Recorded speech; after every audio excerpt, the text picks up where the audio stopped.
I decided long ago never to walk in anyone's shadow. If I fail or if I succeed, at least I live as I believe. Taking the stage as a child, she soon became one of the most successful singers in the history of music. Her name is in the Guinness Book of Records as the artist with the most music awards. Her voice inspired the work of such people as Celine Dion and Lady Gaga. Michael Jackson wanted to record a duet with her, but she refused. But why did her life end in tragedy? Why did her own father sue her? And how can a great love story destroy a career? There is a complete story of the life and work of Whitney Houston on the Enco Stories channel today.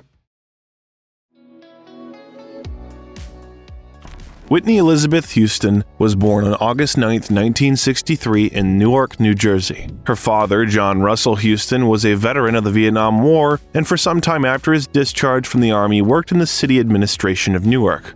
Her mother's name was Emily, and she had a fairly successful music career under the name Sissy Houston. Sissy sang gospel and soul, was a member of the Drinkard Singers, and a founding member of the Sweet Inspirations. It was a session vocal band, a quartet of 4 female singers who recorded backing vocals for stars such as Aretha Franklin, Jimi Hendrix, and even Elvis Presley. It was with this quartet that Sissy received her first Grammy nomination for the eponymous hit Sweet Inspirations, but she received the first 2 awards as a solo artist. Elvis offered them a collaboration during his concerts in Las Vegas. We would jam with him for an hour singing gospel. He really loved it, had a feel for it, and was tickled to have 4 church sisters backing him up. As a token of his gratitude for his support, Elvis presented Sissy with a bracelet engraved with her affectionate nickname, Squirrely. He just walked right on off. He did do that, man. Yes, he did. He was sick of us because we laughed.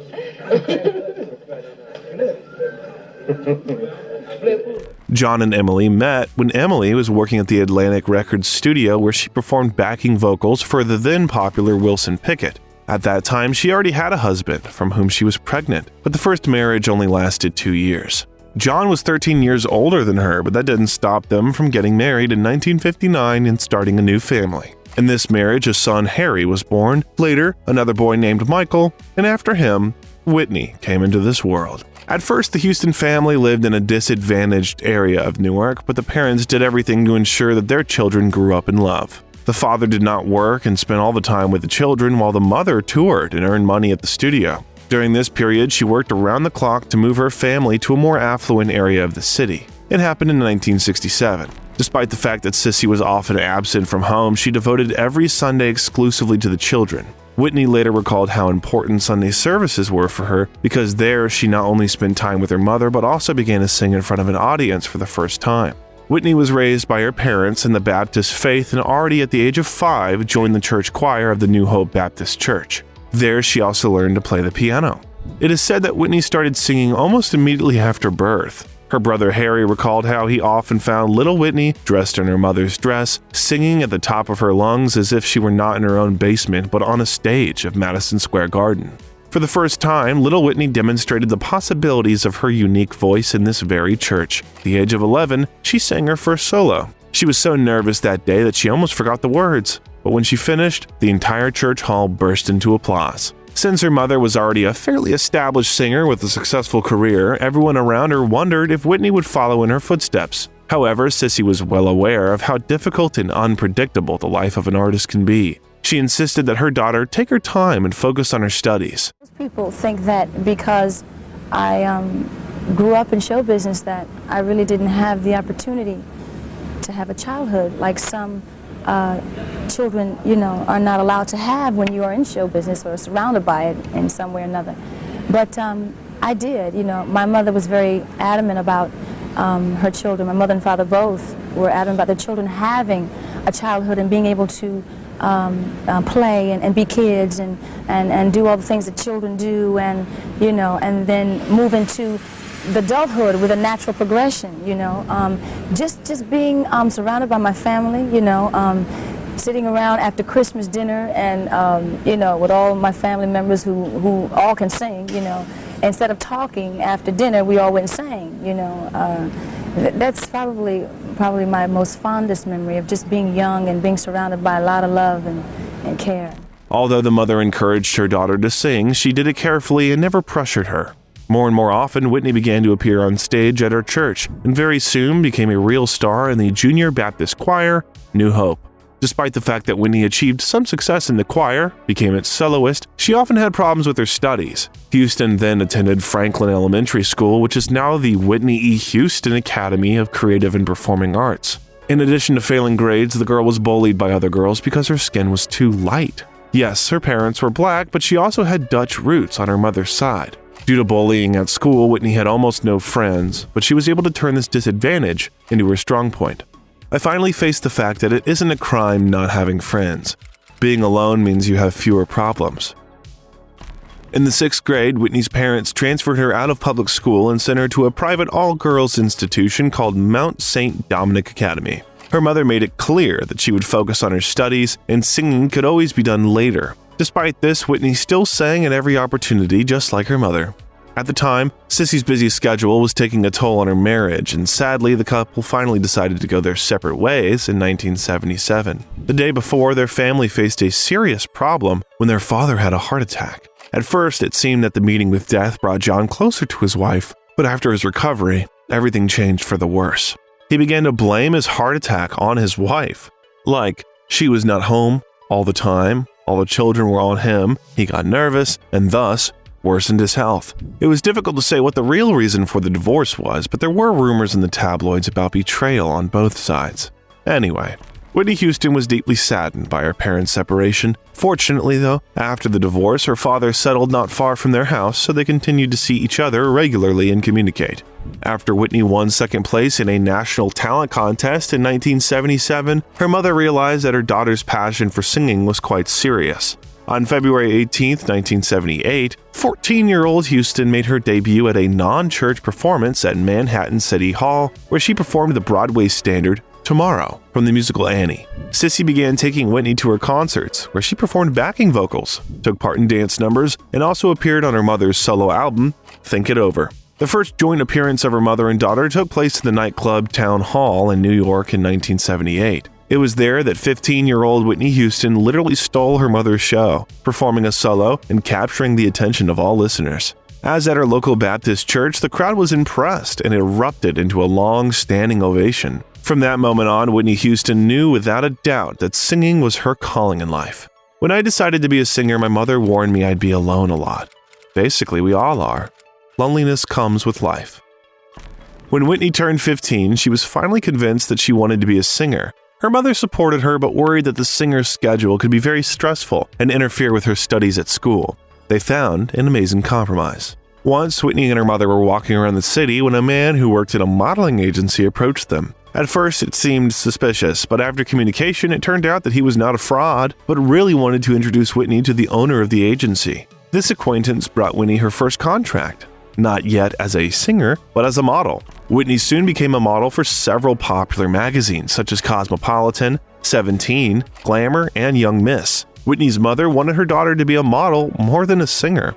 The fact is that the model had a more or less stable schedule and shooting could always be done after school. And unlike the singer's life, the modeling life at least did not force her to sit in the studio until late at night. But although working in the modeling business in general brought Whitney satisfaction, she still constantly thought about starting her own music career. Mother, of course, helped to take the first steps. In the late 70s, Sissy recorded backing vocals for popular singer Chaka Khan, appearing on the hit pop anthem I'm Every Woman. A few years later, Sissy returned to record with Khan again, and this time she brought Whitney to the session. Both daughters and mother can be heard on backing vocals in Chaka Khan's songs Papillon and Clouds.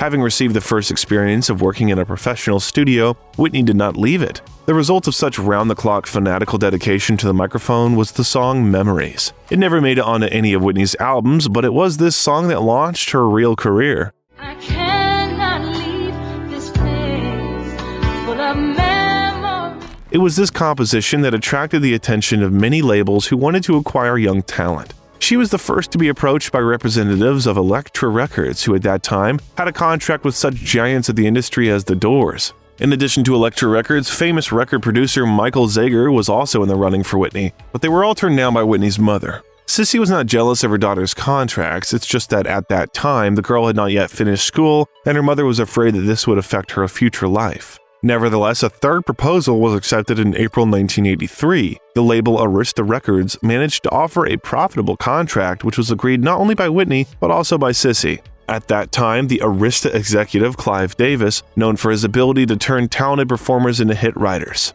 Not only did he monitor the work of his artists in the studio, but he also worked to ensure that his charges were regularly featured in the news, television, and radio. In other words, he did everything so that they were not only listened to, but also talked about and written about in the mass media. He first saw Whitney perform in a New York nightclub and immediately saw her potential. When the contract was signed, she started working hard on her debut album. The difficulty was that Davis could not find songs for Whitney that would fully reveal her voice and talent. Many musicians refused to work with her because they were not sure about the young singer and could not choose the right songs for her. This continued until songwriter and producer Kashif agreed to produce the song You Give Good Love. Following him, Michael Jackson's older brother Jermaine joined the work, and he produced 3 songs for the album at once. As mentioned above, Clive Davis was an excellent PR manager. Simultaneously with the album recording, he worked on the media side of Whitney and began to take her to all the gala events and parties, knocking out advertising contracts and television appearances for her. Thanks to this, in 1984, Whitney appeared on The Merv Griffin Show. It's hard to imagine a more popular show in those days.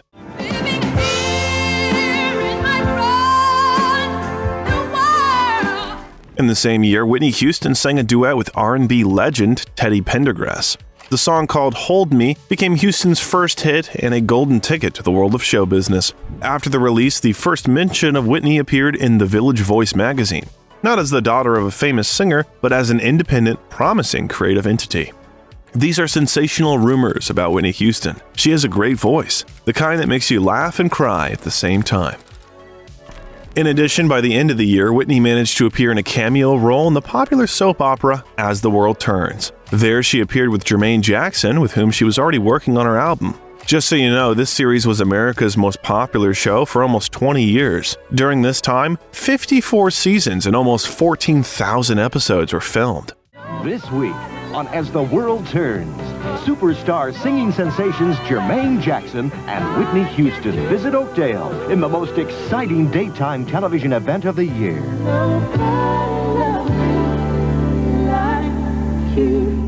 At that moment, she was not yet a superstar, but this was coming. The recording of the debut album was gradually completed, but the label also did not put pressure on the young singer and did not set specific deadlines for her. Clive Davis carefully watched that no other label lured Whitney from him and carefully selected new musicians to work on her songs.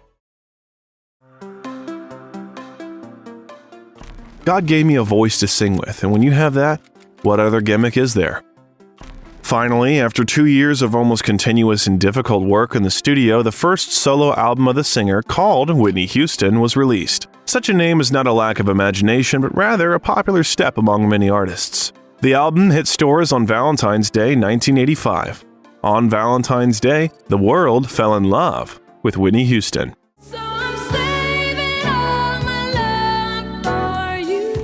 The album topped the Billboard 200 for 14 weeks, and 3 singles from it charted on the Billboard Hot 100. It was the first time in history that 3 songs by a solo artist topped the chart at the same time. For this release, Whitney received 4 Grammy nominations, but won only 1.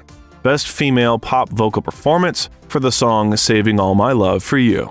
If we talk about the reaction, it was more than positive. Whitney was rightly prophesied of eternal fame, although there was enough criticism. In general, everyone praised her extraordinary voice, but spoke with restraint about the music. Rolling Stone magazine wrote that this album could have been amazing, but was only promising. Although the album was nominated for 4 categories at the 28th Grammy Awards, Houston herself was not nominated for Best New Artist. This outraged both Whitney and the producers, but such were the rules of the Academy. She was not considered a newcomer due to the fact that the day before she appeared on the albums of Jermaine Jackson and Teddy Pendergrass. According to the rules, any previous recording on any album disqualifies the artist from the Best New Artist award. In fact, such a reaction from the Grammys was surprising, since very often this rule was openly ignored. Despite the complaints sent by Clive Davis, the Recording Academy did not change its decision, and the award went to the band Sade. Nevertheless, this injustice did not prevent Whitney from overshadowing many of those who received more nominations and awards that year. The album contained several powerful hits at once, including the soulful and touching ballad You Give Good Love.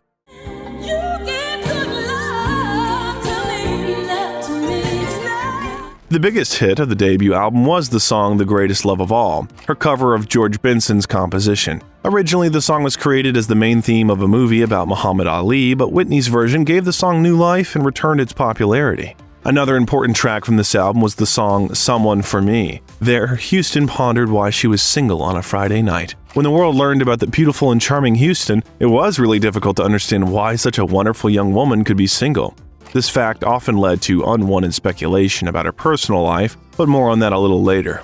Overall, Whitney Houston was a great debut that launched Whitney into the big world of music. In 1999, the album received a diamond certificate for 10 million copies sold. Today, this album has sold over 25 million copies, making it one of the most popular albums of all time. After such resounding success, the following year, Whitney went on a tour of the United States, Canada, Europe, and Asia.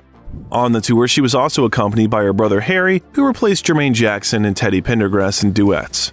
How did the artist who rose so high feel? Did fame put pressure on her, or, on the contrary, brought her star sickness? Houston said that after the triumph of the album, she just continued to work as hard.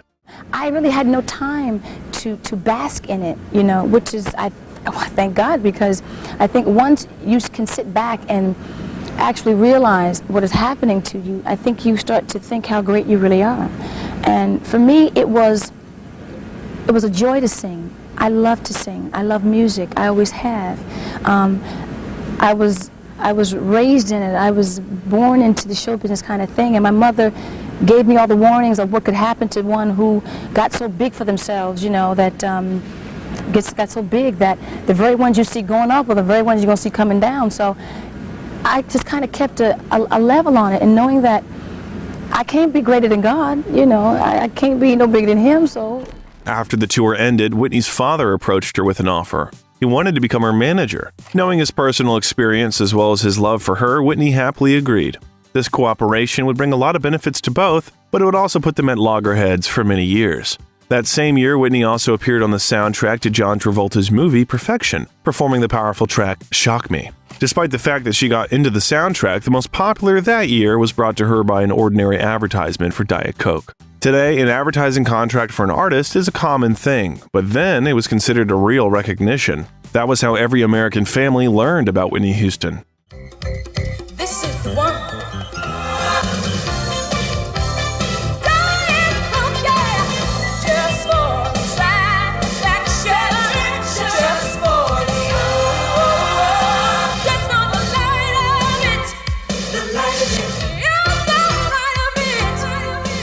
The tour, performances on David Letterman's show, at the Grammy ceremony, and music awards. All this not only cemented her status as a new great artist, but also prepared the ground for a new album. It was called Whitney and was released in 1987. The album included some of her biggest hits of all time, including the fiery pop hit I Wanna Dance with Somebody and the power ballad Didn't We Almost Have It All. This release became the first album produced by a female artist to debut at #1 on the Billboard charts. I like being a woman, even in a man's world. After all, men can't wear dresses, but we can wear the pants. The Whitney album is one of only 7 albums in music history to have 4 songs reach #1 on the Hot 100 chart. If you had 3 hits from the previous album, Whitney had 7 songs in a row. That's the all-time record for the number of first spots. Many publications wrote that Whitney repeated herself, was afraid to take risks and experiment. In her debut album, she found the formula for success, and now she just repeated it. They wrote that the album did not reveal her personality, her vocals did not progress in any way, but remained at the same level. But there were also positive reviews.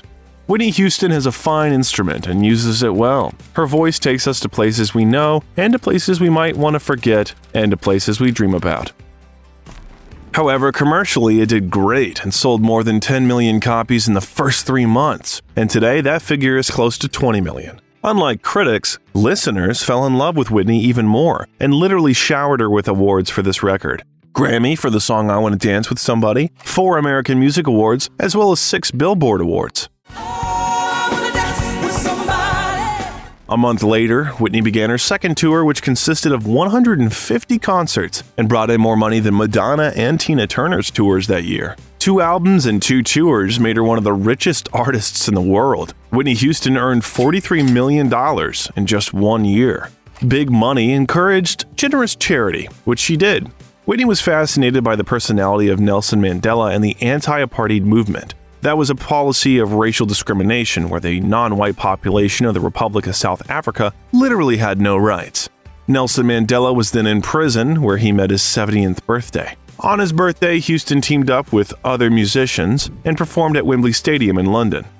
More than 70,000 spectators gathered there, and the broadcast was watched by 1 billion viewers worldwide. This concert raised more than $1 billion for charity and drew people's attention to such a savage phenomenon as apartheid. The following year, Nelson Mandela was released from prison and soon became the first black president of South Africa. In 1989, the singer founded her own Whitney Houston Foundation, which collected funds for the needs of children around the world. Today, the organization is called the Whitney Houston Legacy Fund and continues to deal with the problems of homelessness, children, cancer, and AIDS. In 1990, Whitney was already a world-class star, and it's hard to even imagine how much attention was paid to her. As it always happens, the press began to openly speculate on her personal life. Usually, Whitney was not seen with men, but she was often seen with a friend named Robin Crawford. Crawford was friends with Whitney Houston for several years and was her roommate for a while. Houston insisted that she and Crawford were just good friends, but since she did not have any male companion, rumors merged with fantasy, and the media wrote about their affair. Whitney always denied these rumors and emphasized that she had no interest in anyone at the time. But years later, Robin officially stated that they did have a romantic relationship. Crawford wrote a book in which she revealed many details of their lives. It wasn't all about us sleeping together. We could trust each other with our secrets, our feelings, and who we were. We were friends. We were lovers. We were everything to each other. If the memoirs are to be believed, the relationship began when they were both 17 years old and worked as educators in a children's camp. According to Robin, their relationship was far from platonic, and Whitney's first kiss happened with her. And not only a kiss. They started living together when Whitney was already on her way to great success. They rented an apartment together, had cats, and slept in the same bed. According to Robin, over time their closeness turned into only an emotional one because Whitney deliberately distanced herself from her lover. Publicizing such a story could have negative consequences for Whitney's career. All of this remained a secret for decades until Crawford published her memoir in 2019. According to her, as soon as Whitney signed the first album contract, she gave her friend a Bible and said that she was afraid that the details of her relationship would become known to the general public. With this gesture, Whitney broke the intimate connection with Crawford, turning the romantic relationship into a business one. For many years after that, they remained friends and partners. Robin worked as Whitney's assistant and something like an impresario, and was the only one whom the singer could unquestioningly trust. However, while it remained a secret, there were various rumors in the press, and this annoyed Whitney very much. She did not like such attention to her personal life. My life is ordinary. I really do very ordinary things in my life. I eat, sleep, sing, play tennis, play with cats. Being alone is very important to me, but when I'm with friends, I laugh, joke. I'm behaving normally. Houston performed deep romantic ballads, and people found it hard to believe that they were all made up. How can you talk about love so romantically and not be in love with someone? It just boggled the mind. But Whitney kept insisting that it did. According to her, she was an ordinary, average woman who was lucky enough to make money with her own singing. Although she tried to ignore the rumors, all the gossip eventually took its toll. Whitney began to actively cultivate the image of an engaged girl so that the tabloids would lag behind her. More and more often, she appeared in public with famous men. Among them was Arsenio Hall, Michael Jackson, Eddie Murphy. All these companions were just friends, but there was one with whom Whitney developed a long relationship. It happened in 1989 at the Soul Train Awards.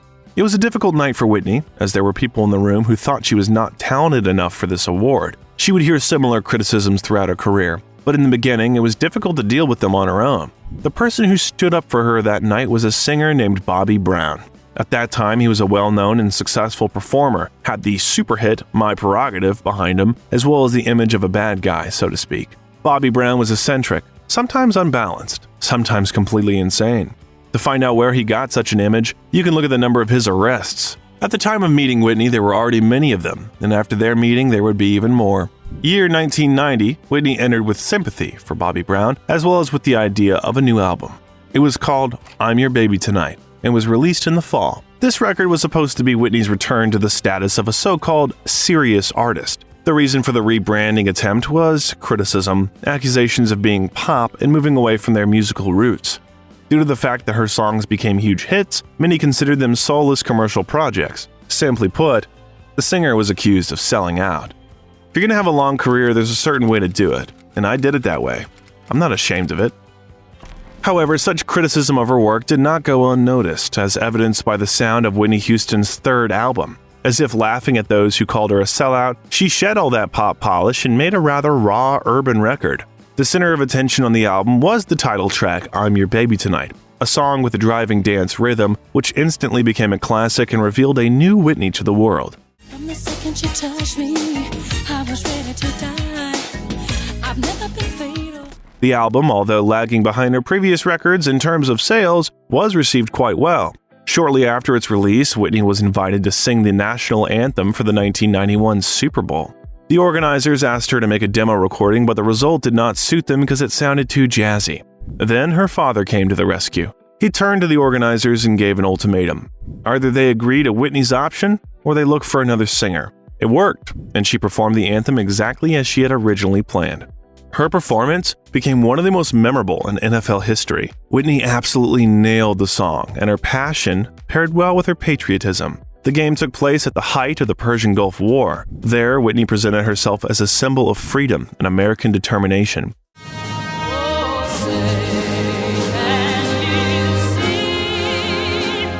However, Whitney wanted to do even more. She was going to go to a war zone to sing directly for the soldiers. She asked her managers to contact the American military in Iraq, but for security reasons, the American command could not agree. Once, an Army commander directly stated that Whitney Houston is an American treasure, and it would be reckless to lose it in this way. In the end, Houston listened to what the Army superiors told her team, but she still spoke up in front of the soldiers. It took place at a special televised concert at Norfolk Naval Air Station. The concert was called Welcome Home, Heroes.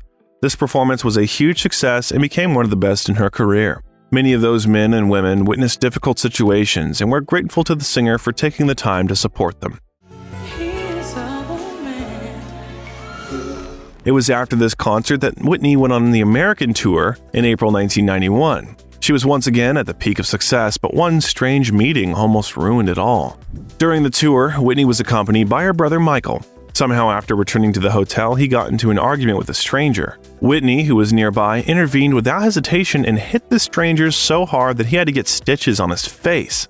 Then the case was closed. Whitney's behavior was attributed to overstrain and fatigue from concerts. The judge probably decided that the incident was an accident, and it was completely out of character for a patriotic singer with touching romantic songs. However, few knew that this incident was a glimpse of the disruptions to come. Never let your heart take precedence over reason. Otherwise, you will have problems. In the early 1990s, Whitney Houston's relationship with Bobby Brown turned from friendly to romantic. This came as a surprise to her friends, family, and fans. Bobby was 6 years younger than Whitney, barely out of adolescence, but already had 3 children with other women. He was not married to any of them. Since Whitney had long cultivated the image of an all-American good girl, for many, her pairing with bad boy Bobby Brown seemed somewhat odd. Nevertheless, very soon, Whitney became pregnant and Bobby proposed to her. Newspapers ran a flurry of articles with headlines like "Princess Marries Bad Boy." Quote, "They don't have any idea about that sweet, gentle tenderness about him that nobody knew." Whitney said, quote, "He was a very quiet person. When that entertainer came out on stage, he did that thing. But at home, he was very much the father. He was very much the man. He was very much in control. I liked that because I was in control of all my stuff. And here he comes along and everybody was like, wow, she's got somebody now. When he said something, I listened. I was very interested in having someone have that control over me." It was refreshing. The couple married in July 1992, but unfortunately, Whitney suffered a miscarriage. The singer endured this tragedy publicly, but it was during this period that she was invited to a role in a film that she could not refuse. In general, with the success of her music career, offers from film studios began to come more and more often, but Whitney Houston got her first big role in the movie The Bodyguard. In this film, Houston plays a singer who receives threatening letters, so she's forced to go everywhere with a bodyguard played by Kevin Costner. Whitney's character, not even realizing the seriousness of the situation, continues to live a carefree life, which causes her to get into dangerous situations. In these moments, Costner's character always comes to the rescue, with whom the singer eventually falls in love. Even before the movie was released and the posters were out, there was some controversy. For example, her face was not visible on the poster. Some believed that this was done to hide the interracial nature of her character's relationship with Costner's character. To this, Whitney answered unequivocally, quote, "People know who Whitney Houston is. I'm black. You cannot hide this fact." The film was released in 1992 and grossed over $121 million in the US and $410 million worldwide, making it one of the top 100 highest-grossing films of all time at the time of its release. Despite the commercial success, for her acting, Whitney received a nomination for Worst Acting of the Year at the Golden Raspberry Award. Whether it is deserved or not is a debatable question, but Whitney would prepare more professionally for her next roles. In the meantime, write in the comments whether you've watched this movie. And did you like it?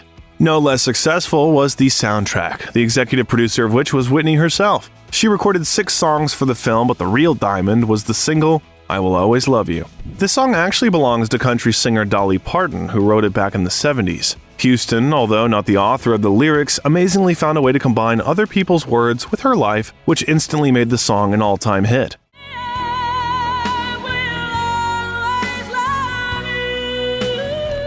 The success of the soundtrack led to a major musical tour called the Bodyguard World Tour, which lasted from 1993 to 1994. Shortly before the tour, on March 4th, 1993, Whitney gave birth to her and Bobby Brown's first and only child together, Bobby Christina Brown. Whitney claimed that she took motherhood seriously. Quote, "Being a mother, you kind of stop living for yourself and you start living for your children." She said, quote, "Everything that I do, everything that I think, everything that I say, Bobby Christina is on my mind." My mother used to always tell me, above all, to thine own self be true. And that's kind of like what I want to teach Bobby Chris, you know. Be true to herself. You can fool people, you can fool anybody, any time of the day, but you can't fool yourself. At night, when you go home, you got to be straight up with you and know, you know, when the stuff is good and when the stuff is bad, you know, and deal with it. All the people that you love. Despite her mother's love, Bobby Christina Brown had a difficult childhood. Yes, she was the daughter of one of the most famous singers in the world, but her parents also had enough problems. She spent her entire childhood under the lens of cameras and to the accompaniment of scandals. This will accompany her throughout her life, which will be too short. Most of all, relatives will be afraid that the daughter will follow in her mother's footsteps and repeat her fate. In a cynical irony, this is exactly how it will happen. Many were surprised by how quickly Whitney recovered from her pregnancy and was able to go on tour. People were especially impressed by her slim figure. This led to unpleasant speculation that she was abusing diet pills, although there was no evidence of this. However, this was the first time Whitney was openly accused of using substances, and unfortunately, not the last time. A massive tour quieted those rumors a bit until an incident occurred at a concert in Miami. Whitney came on stage in an excited state, performing only one song when one of the fans threw a book at her feet and asked Whitney to leave her autograph. The singer refused. The crowd began whistling and shouting disgruntledly, and this infuriated Whitney even more. Instead of the next song, she turned to the hall and said that she'd been booed several times before, but this time she didn't care at all. After that, she calmly returned to the concert. Another unpleasant event happened on September 30th, 1993, when the police stopped a limousine in which Whitney and Bobby Brown were sitting. They were on their way to the international airport, but the police had reason to believe that Bobby was somehow connected to a drug gang. At first glance, it may seem absurd or a bad joke, but given the story of Bobby Brown, some of the accusations were not unfounded. Then the situation was resolved in Brown's favor, but this story became a harbinger of much more serious problems. At the end of her world tour, Houston gave 3 concerts in South Africa in honor of the new president, Nelson Mandela. This made her the first major musician to visit the newly united and apartheid-free country. Excerpts from this concert were broadcast live on HBO, and proceeds were donated to various charities in South Africa.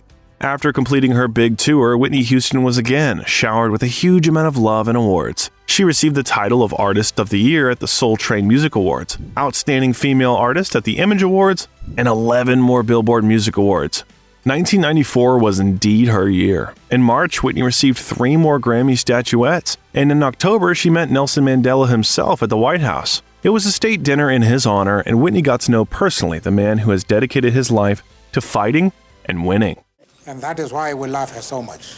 Oh, Deepa, I love you so much. Very good. Would you like to say something? Everyone, thank you.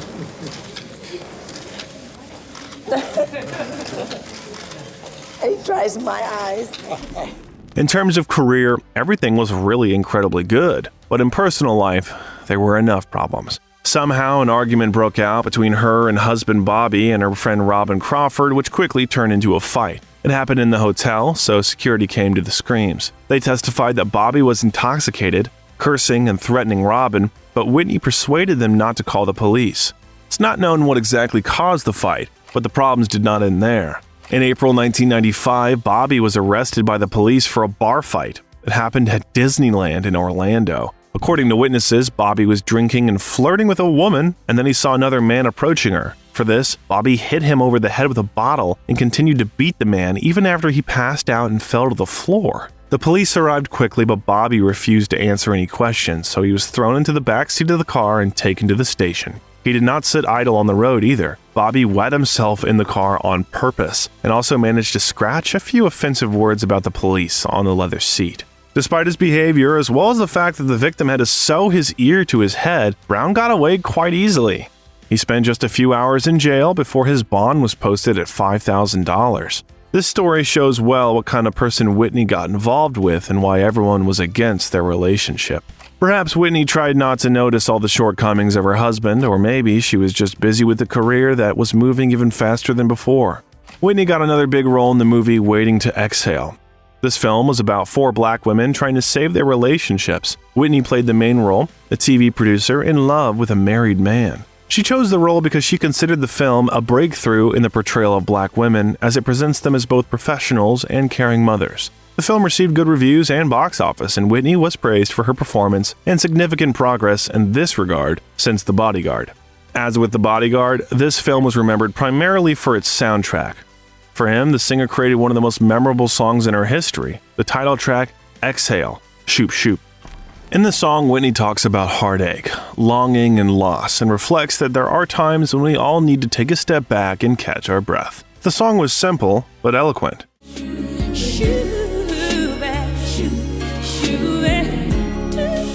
By the mid-1990s, Whitney Houston's career seemed as strong as ever, which was not the case for her husband's career. He passed the peak of his popularity and was moving towards a rapid decline. While Whitney was busy shooting in the movie, Bobby had another problem with the law. Once he threw a huge party at his and Whitney's house. The music disturbed the neighbors and a security guard came to their complaints, but Brown beat him and nearly broke his leg. Once again, money and connections made for some light hooliganism, but Whitney finally got the hang of it, although not for long. The couple took a break from their relationship, but it didn't last long. Much to the chagrin of family and friends, Whitney soon returned to her husband to give him another chance. Almost immediately after the reconciliation, the man got into a shooting and was detained by the police for drunken driving. Whitney endured this too. Her film career moved forward, new offers kept coming, and in 1996 she got another role. It was a movie called The Preacher's Wife, which also starred Oscar winner Denzel Washington. It's a holiday comedy where Whitney played the wife of the aforementioned preacher who's desperately trying to find funding to renovate his church. Fortunately, Denzel Washington, who plays an angel, comes to the rescue. For this role, Whitney received $10 million, which instantly made her one of the highest-paid actresses in Hollywood. The film was a moderate success, but Whitney's performance was positively noted by most. Like all of Houston's previous films, it also spawned a powerful soundtrack that featured other artists as well. In one of the tracks, you can hear her mother, and in another, the famous gospel singer Shirley Caesar. Interestingly, her husband, Bobby Brown, also appeared on the soundtrack. Perhaps in this way, Whitney tried to revive his career. Whitney had won many awards for her music in the past, but for this film, she received her first and last award for her contribution to the theatrical arts.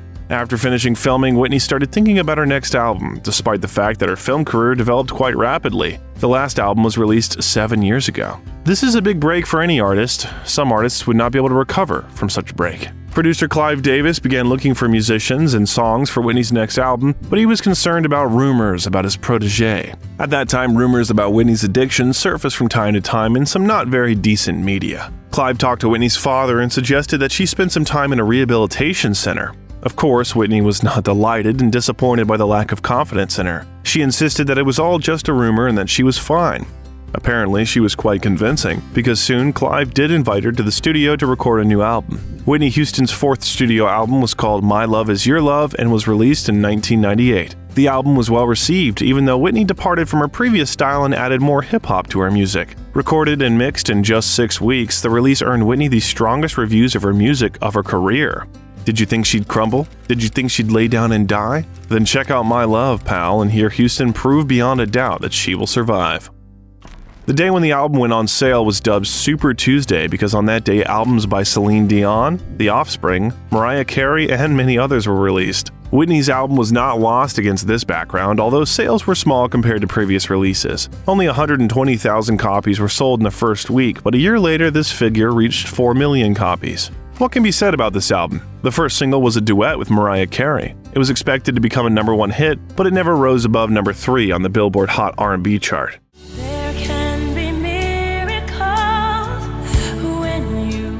One of the most iconic tracks of the album is the song In My Business. Again, showing Houston's ability to adapt to the times, this song was recorded with Missy Elliott, a superstar in the world of hip-hop. And there was the song My Love Is Your Love, in which you can hear the voice of Whitney's daughter. During the first verse, she tells her mother, "Sing, mommy," and at the end of the track, she says, "Clap your hands." Many of her fans were a little wary of Whitney's change, but in her defense, anyone can change in 7 years. Not only has the singer changed, but also the times. Not everyone was ready for this. The album might not have been what her critics wanted, but Whitney Houston proved to the world that she's more than ready to stand up for herself in life, regardless of who and what they think of her. The tour in support of this album consisted of 70 concerts, but most of them were canceled. Whitney's concert manager attributed this to her health problems, namely bronchitis, but the media increasingly reported that it was not just that. However, the cancellations were mostly for the American leg of the tour. The European concerts were a resounding success and became the highest-grossing concert tour of that year in Europe. That same year, Whitney Houston was named the best-selling R&B artist of the century with 51 million confirmed sales. In addition, the soundtrack to the film The Bodyguard also became the best-selling album of the century among female artists. Perhaps it was because Whitney was on such a high that it was difficult for many to watch her career take a downward turn the next few years. There were several reasons for this, but you probably know the main one. I'm going to stop, but I'm just not ready yet. At the beginning of her career, Whitney was rightly considered a good girl. She sang beautiful songs, was modest, sweet, and conflict-free. In the late 90s, her behavior changed dramatically. She started being late for interviews, filming, skipping rehearsals, and canceling her own concerts. All this, as well as a very thin physique, gave rise to rumors that Whitney is using with her husband. The first serious confirmation of this appeared in the early 2000s. After a really big concert tour, Whitney realized that she needed a break to recover. At the end of 1999, she went to Hawaii to welcome the new millennium there. When she was at Keauhokona International Airport in Hawaii, she was detained by security for transporting 15 grams of marijuana.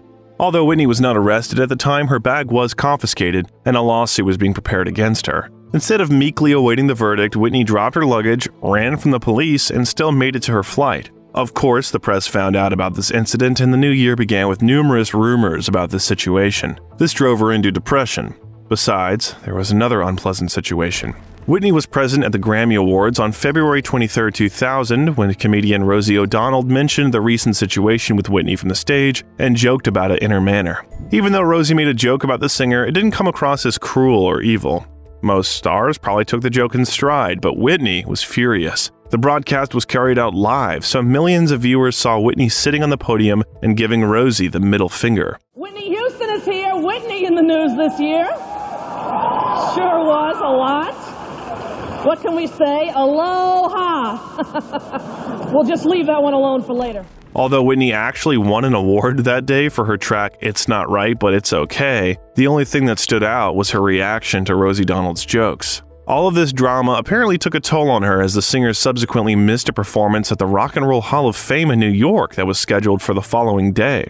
She was supposed to be there to honor her old mentor, Clive Davis, but Whitney not only didn't show up, she refused to explain her actions. She also skipped the Soul Train Awards where she was supposed to perform with pop icon George Michael. Shortly after that, Houston came to her senses and promised to perform at the Oscars. There, she was supposed to appear on stage with her cousin, Dionne Warwick. But already at the rehearsals, it was clear that this would not happen. She was in a terrible condition, allegedly sick, not only physically but also mentally. When she started singing, she didn't hit the notes, forgot the words, and constantly took breaks. It was definitely a giant step down for one of the greatest singers in the world. The rehearsal only ended when the famous pianist Burt Bacharach got up from behind the piano and declared that it could not go on like this. After that, Whitney was removed from the program, taking her place with singer Faith Hill. Given how out of control Whitney was, the organizers' action was also hard to call reasonable. These changes did not go unnoticed by the media, which began to sniff out what really happened. They tried to ask the stars who were present at the rehearsals, but many of them refused to comment in order not to tarnish Whitney's authority and not give journalists a reason for yellow headlines. Country legend Garth Brooks was there and saw it all with his own eyes, but didn't share any details. When asked about Whitney's condition, he only said that she was trying, but the diseases had taken all of her strength. He did not specify what kind of disease it was, but many drew their own conclusions. She later appeared on the show Michael Jackson 30th Anniversary, where her extremely thin figure further fueled rumors of her use of banned substances. Her publicist stated, quote, "Whitney's under stress because of her family circumstances, and when she's stressed, she doesn't eat." In a 2009 interview with Oprah Winfrey, Houston admitted that her weight loss was caused by substance abuse. Despite the fact that colleagues on the stage tried to protect her, very soon Whitney would no longer be able to hide her problems from the world. "I am not self-destructive. I'm not a person who wants to die." In the early 2000s, it became clear that Whitney Houston's addiction was out of control. At this stage, she was opposed not only by her parents, but also by her close friend Robin, who tried to help her. In May, it became known that Robin had resigned from Houston's management company. Although she did not comment on it in any way, the following month, an article appeared in Rolling Stone magazine that Sissy Houston and other close people tried unsuccessfully to convince Whitney to undergo treatment for addiction. At first, Whitney simply refused to even listen to them, but the rumors kept growing. So something had to be done about it. Answer Them All, for example, with a new album. Whitney didn't even know if she'd be able to record another album, so a compilation of her greatest hits was first released called Whitney, The Greatest Hits. The album became a hit, reaching 5 months in the US Billboard chart and the first in Britain. In general, artists are not very fond of releasing compilations of hits because it's not a very good sign for a creative unit. No one releases such a collection without thinking that the time of their hits is over. But people still believed in the singer and were waiting for new music. Instead of reviews of new music, details of their wild life with Bobby Brown began to appear in the press again. In July 2000, the couple was vacationing at Grandover Resort and Spa in Greensboro, where they were seen by other visitors. Here, Whitney, Bobby, and their friends were seen in one of the hotel rooms. When they left the room in the morning, they left a real mess behind them. Cleaners took out bags of beer cans, found burnt pieces of paper, and filters with the remains of marijuana. The worst of it was to be burnt spoons and soda. This indicated that they had switched to heavy substances. The protracted party couldn't help but affect Whitney's husband, and that August he had his first heart attack. It was not stress, but a huge amount of various substances in his blood. He fell to the floor and stopped breathing. If Whitney hadn't called an ambulance, Bobby probably would have died. Fortunately, that didn't happen. He recovered and released his own greatest hits album the following month. Compared to Whitney's album, it was a real flop. He did not get any sales or popularity, so it could be considered that his career ended at that moment. From a young and promising singer, he turned into another parasite on Whitney Houston's bank account. Another unpleasant story testifies to a serious break in their relationship. At Christmas, Whitney and Bobby vacationed at the Ocean Club in the Bahamas and managed to have a public fight. The prestigious club was packed with celebrities, including Emma Bunton, known as Baby Spice from the Spice Girls. Bobby was obviously flirting with a woman, and Whitney didn't like it at all. Back in the hotel room, they started arguing, which soon turned into a fight, with Bobby grabbing Whitney from behind the neck. To free herself from the strangulation, Whitney grabbed a nearby glass ashtray and smashed it against her husband's head. Bobby stormed out of the hotel room, bleeding, and collapsed somewhere in the hallway. Whitney simply locked herself in her room and began to pack her stuff. Eventually, Brown was spotted by staff and taken to the hospital. Whitney, meanwhile, got on a private plane and flew to New Jersey, where she was supposed to celebrate New Year 2001. If you think that after this their relationship should have ended, then you're wrong. Already in the spring, they were together again and were going to throw a party in honor of their daughter's birthday. The little girl was then 8 years old, and her parents threw a huge party at the local skating rink. Apparently, it was a private celebration, closed to the public, but some details still leaked to the press. According to some visitors, Whitney was behaving very strangely. Like a maniac, she skated, constantly pushing people off and deliberately crashing into them. The strangest moment of the evening was when the guests gathered around the cake to sing happy birthday. Whitney should have just cut the cake for the guests, but instead she raised the knife up and started swinging it in the air. Some thought it was a joke, some worried about her mental state, but in the end, it was a pretty typical Houston family story.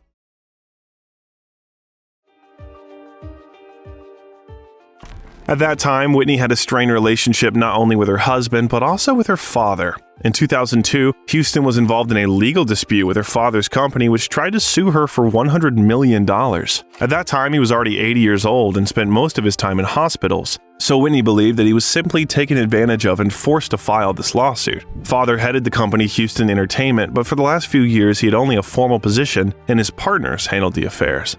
It looks like the truth. Throughout his life, John helped his daughter conclude the most profitable contracts, took on problems with the law, and at the end of his life, he suddenly decided to judge her for $100 million? Fortunately, the company lost the lawsuit. It was dismissed, and in 2003, John Houston died. Whitney did not attend the funeral and held her own memorial service. Before his death, Whitney and her father apparently reconciled. In an interview for Smooth Radio, she said the following: "There were years we didn't speak at all, but when he got sickly, I went to the hospital and I said, let's end this right now. My father was influenced by people who lied. My father was sick at the time. He was in the hospital. I paid the bills and always took care of him."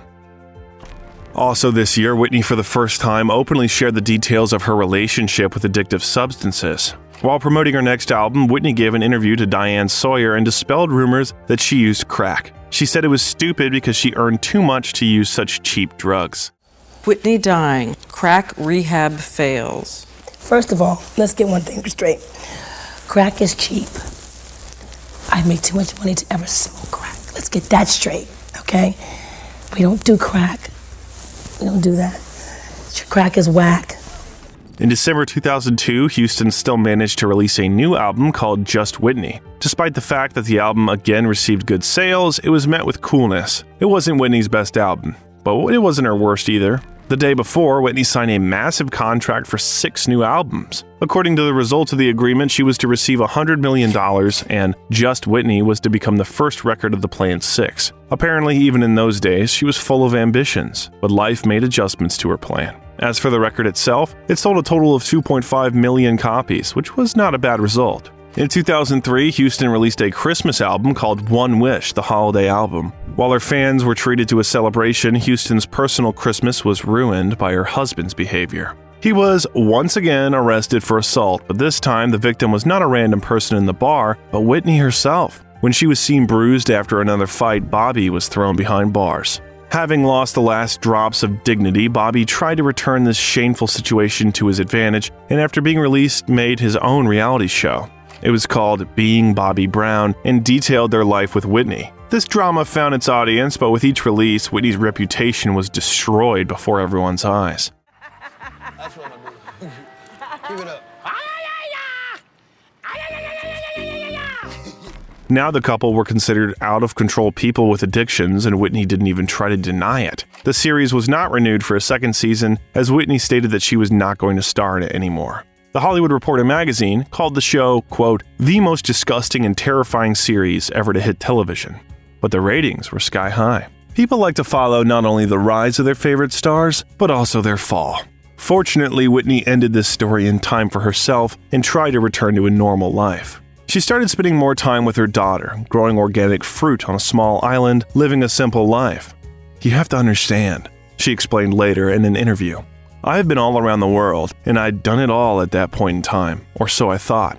However, I wasn't remembering the gift that God had given me. I had totally put all that aside, and my daughter was growing up before my eyes, and I just wanted to grab hold of that. At that time in my life, I was going through such trauma. I thought that was enough for me. I had the money, I had the cars, I had the house, had the husband, had the kid, and none of it was really that fulfilling.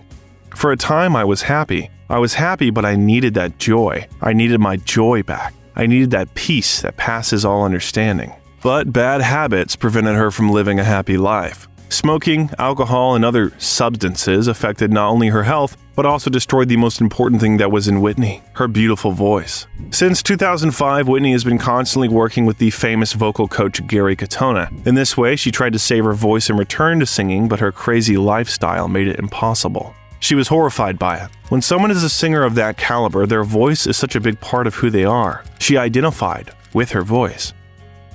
Perhaps it was the voice problems that made Whitney seek help. She told about this in the first interview in 7 years, which she gave to Oprah Winfrey in 2009. During that conversation, she honestly and openly talked about all the unpleasant details of their life with Bobby Brown. There was times where, you know what, he would smash things, break things in the home, glass. We had a big, giant portrait of me and him and my child. He cut my head off the picture. You know, stuff like that. And I thought, this is really strange. So I figured, cutting my head off the picture, that was a little much for me. Okay, it was like, okay, that was one sign. And then there were other... It became known that her and her husband used almost all the time, both during the filming of The Bodyguard and even during pregnancy. During the filming of the movie The Preacher's Wife, there was not a single day that Whitney remained sober. Whitney said she did a 30-day rehab program, but it didn't help, and she relapsed right after leaving the clinic. The situation got out of control so much that her mother obtained a court order to force her daughter to continue treatment. It was an everyday thing. I would do my work, but after I did my work for a whole year or two, it was every day. I wasn't happy by that point in time. I was losing myself. My mom came and got me twice, and she would talk to me, and it was like, okay, we don't know what's going on, but something's going on. She really tried to change her life. The most important rule in the fight against addiction is to get rid of the environment that drags you to the bottom. After leaving the rehabilitation clinic, Whitney filed for divorce. Before moving on to the next part of the video, we would like to ask you to subscribe to the channel and ring the notification bell, so you'll be aware of new videos and we will receive another confirmation that we're doing everything right. Thank you, and let's continue. Having gotten rid of addiction and her husband, Whitney was ready for a new beginning. The first step was the recording of a new album called I Look to You. It was released in August 2009, went straight to #1 on the Billboard charts, and provided Whitney with her best sales since The Bodyguard. The album was a critical success and cemented her status as a comeback singer. That same year, Whitney embarked on her first world tour in 10 years. Unfortunately, it did not have the same success as the previous ones, and Whitney herself and her voice were not in the best shape. While on tour, she returned to her past habits, which she had been trying to fight for so long. Exhausted, broken, and disappointed by the failure, Whitney found herself back in the rehabilitation center. A few weeks before the tragedy, Whitney was not herself. One evening when she was going to a pre-Grammy Awards party, she was spotted at the Beverly Hilton Hotel in Los Angeles. Disheveled with wet hair and strange clothes, she wandered the corridors of the hotel as if she could not find her room. Sometimes she froze and did not move, then continued to wander. In the evening of February 9th, Whitney performed at the True nightclub where she sang the song Jesus Loves Me. It was her last performance.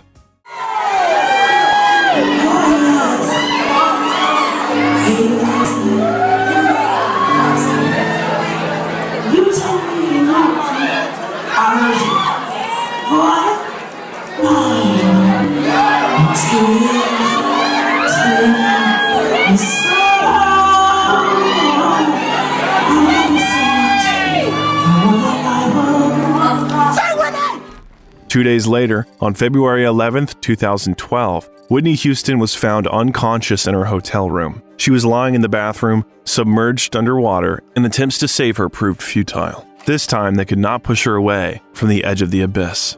Paramedics tried to restart her heart for 30 minutes, but Whitney was pronounced dead at 3:55 p.m. The cause of death was not immediately established, but there were no signs of a violent death on the body. A month later, it was revealed that the death was due to drowning due to heart disease caused by substance use. The forensic examination showed that shortly before her death, the singer took a huge dose of various drugs that caused her death. A memorial service for Houston was held on February 18, 2012, in her native New Hope Baptist Church, where Whitney began singing as a child. Her favorite songs were performed at the funeral, and guest artists included Stevie Wonder, Kim Burrell, and R. Kelly. Between performances, there were hymns of the church choir and words of her close friends, colleagues, and relatives. Whitney Houston was buried in Fairview Cemetery in Westfield next to her father, John Russell Houston. By a cruel irony of fate, Whitney Houston's daughter, Bobby Christina Brown, almost exactly repeated the fate of her mother just 3 years later. In 2015, she was found unconscious in the bathroom of her own home. She spent several months in a coma, after which she died at the age of 22. Whitney Houston's death was not the final point in her career. In the first 10 months of 2012, 4 million copies of albums and the same number of singles were sold. On February 29, 2012, Houston became the first female artist, the first solo artist, and the first posthumous artist in history to have 3 or more albums in the top 10 of the Billboard 200. In October 2023, Houston was named one of the top 10 highest-paid deceased celebrities, earning $30 million. It's quite cynical to talk about money in this context, but it is an objective indicator that Whitney is not just remembered, but continues to be listened to. Despite the fact that Whitney Houston did not manage to overcome her problems, she managed to leave a great legacy and a bright mark in the history of music. Clive Davis, her close friend and mentor, said these words about Whitney Houston, and they best describe the thoughts of millions of her fans. It's been 10 years since Whitney passed away, and I am among millions who miss her more than ever. No new artist has since been introduced who has made us forget her soaring, spine-tingling voice and her heartwarming smile. With every passing day, it becomes ever clearer that there will never be another Whitney Houston. Whitney Houston was, and still is, an inspiration to millions of people. So we have no doubt that her songs will be heard forever. It's a pity that this story ended in tragedy, but we really wanted to tell it, and we're grateful that you listened to it to the end. There are other videos on our channel with other stories of great people, so you can always find something you like. Thank you once again for watching and subscribing. This was the Enco Stories channel. See you soon.